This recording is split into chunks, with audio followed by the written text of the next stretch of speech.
0后法师修炼剧第43集。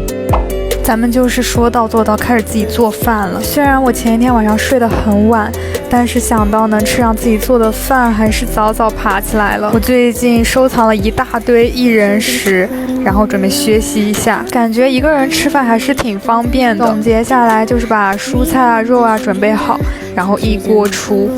我本来准备做煎鸡翅的，但是好像油放少了，我又加了一些水，结果就变成鸡翅包了。最后就是把蔬菜和杏鲍菇都加进去，然后焖了一会儿。对了，给你们看一下我为五一假期准备的装备。我想着应该会去海边或者比较热的地方玩，所以就买了一双这种勃肯凉拖，踩着软软的很舒服，回弹力也很好。这种复古编织的白色鞋面就很有设计感，很百搭。特别是这个手工车仔线就很高级，到时候穿个小裙子应该就有度假的氛围感。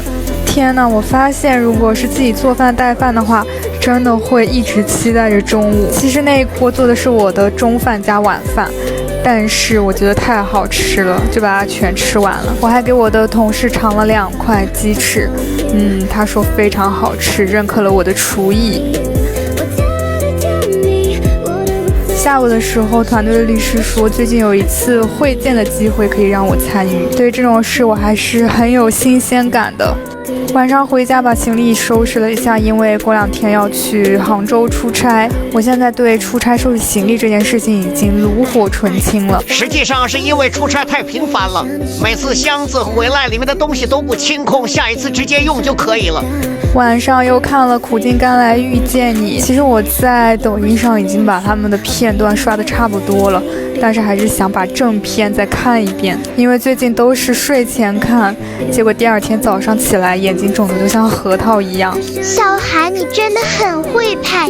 我还是第一次点海底捞的外卖，你别说，发现了新大陆。喂，跟大家讲一声啊，我们这个减肥的事情基本上算是失败了啊，就是这2天。这也很正常了，难道你们每次一减肥就能减肥成功吗？对吧？我们是阶段性的一个小小的失败。